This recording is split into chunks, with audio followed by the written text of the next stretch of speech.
congratulations on a third season.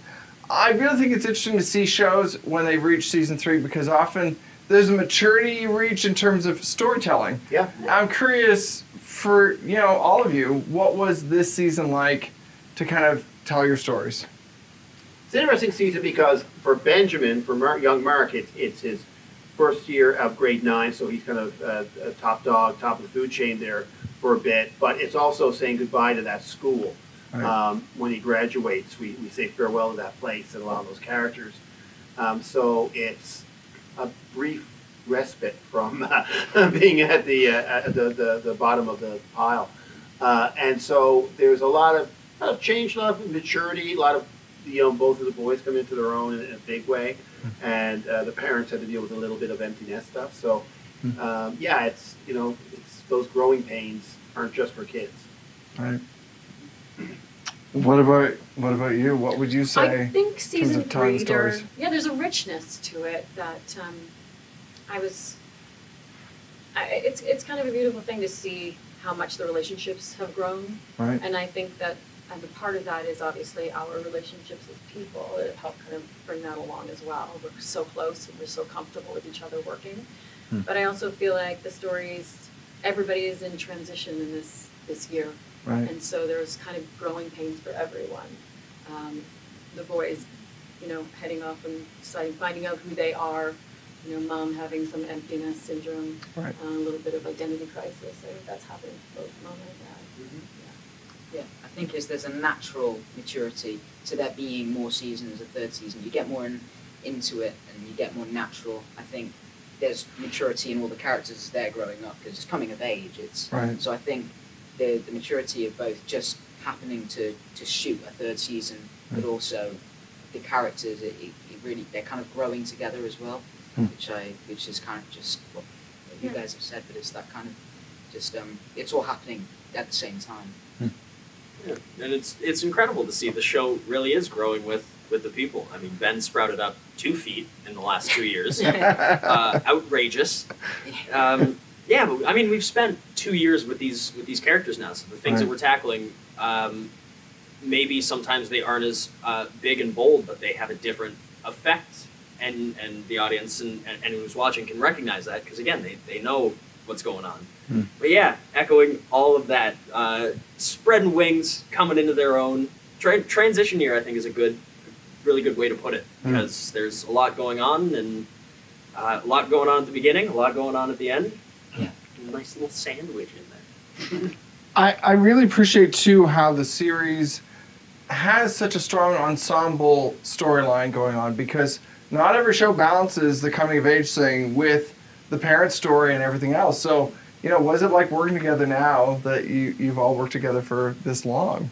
Oh, it's very comfortable. Like I said, we do spend a lot of time together off screen as well. So when you get to know people and love them and trust them, you, as a performer, I think you're more comfortable taking some chances. Right. And, you really put yourself out there, whereas you might hold yourself back or something if you don't know the people as well. So everybody's super supportive and great, and everybody's always there for you in every scene. And I mean, it's a very comfortable place to work, I think.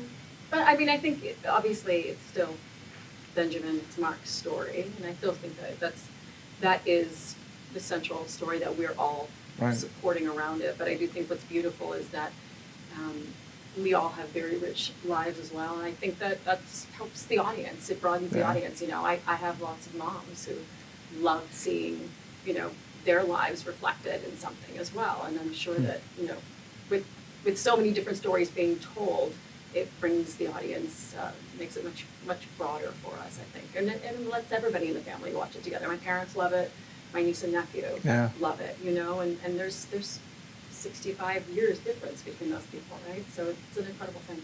Yeah, that's cool. Yeah. It makes it universal, and it's all down to Malcolmson's writing at the end of the day. And your crazy life. Yeah. One day, for your crazy life. One day, if this goes long enough, someone will be playing you interviewing us. So let you know who you want. They haven't been born yet. The other thing is, I'm curious. I think the discussion has been there.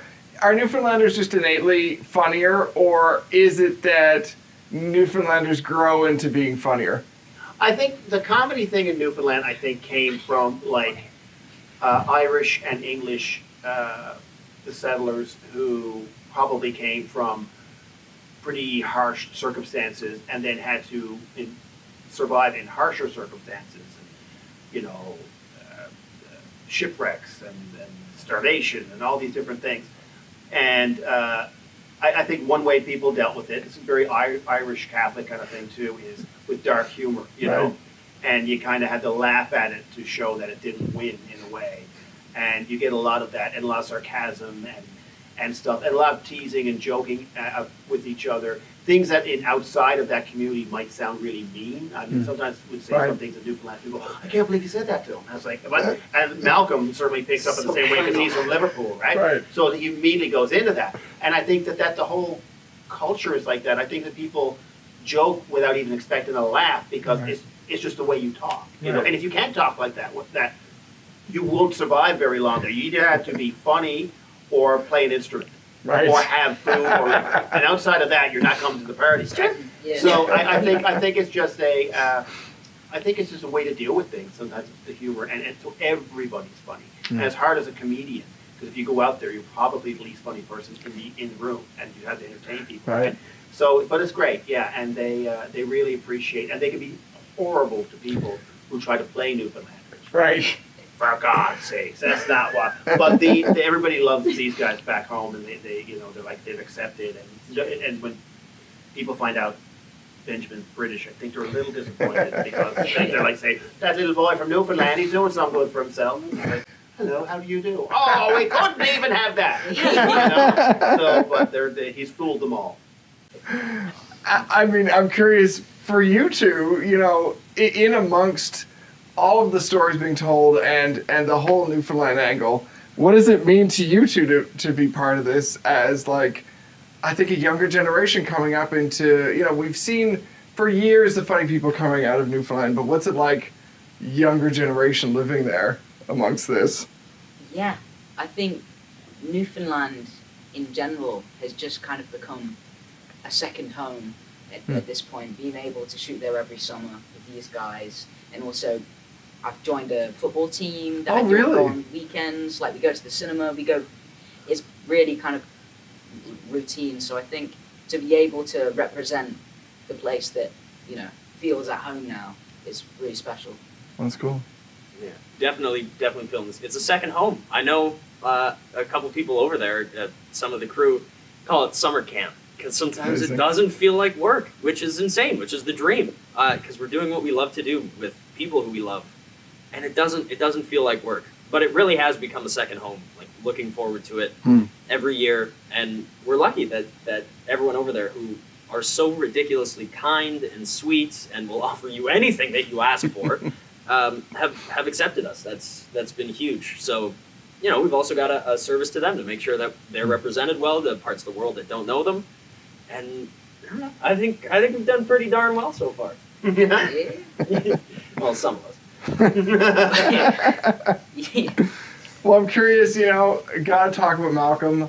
Yeah. What is it like working with one of the most legendary people in film and TV? Like, it's legendary. Is it? He's a big kid. He has a gruff exterior at first, but he's very playful, and he's just a big baby. He's a pussycat. He's soft. He's generous. Generous. He's an unbelievably generous actor, and that's what I was really, I couldn't believe, like, what a team player he is. Like, he'll test you. So generous. He'll test you, like, might give you a hard time at first, you know what I mean, a little bit, like, you know, and if you pass that, then it's like, oh, good, you know, like, he wants to find out that you're a little interesting or something like that, you know, he'll poke a little bit to see what you are, and then go, oh, all right, and then just have a look, and then he is the super kind and so loving to everyone in the cast, especially these two lads, you know. And he tells the greatest stories. Great. We're not sure if they're fiction or fact, but they are the greatest stories. He has these stories of these, like, artifacts as well. He has, like, the watches he has, ridiculous. Like, I've seen images, and, like, one from World War I with like a shrapnel case as well. Yeah. Crazy. And, like, he has these guitars that he buys, and as well signed by everybody. Just think of a celeb, and he'll have a guitar signed by them. It's just so cool to, like, hear stories like that. And we have a mutual connection of, obviously, a love for acting, but also we both support Liverpool, and now all of these guys do as well. So That's amazing. yeah. You'd be fired otherwise. Yeah. Okay, I lied. I got one last question. Quickly, what would you say is your favorite episode this season? Is there one moment that really just hit the right spot for you? They're all great. I really love. There's an episode 5 happens on bonfire night, we call it, but Guy Fawkes night, when there's lots of big bonfires, and also a bit of a dangerous night in St. John's, and it's kind of a little bit of a darker episode, and Benjamin and Sophia, who plays Fox, go on kind of a dangerous sort of little mission they have to accomplish as well, and then Mary and Pop have to. We learn a lot about his history and a bit of Newfoundland history in the same one, and it visually is quite beautiful, and I think that's one I keep coming back to. How about you guys?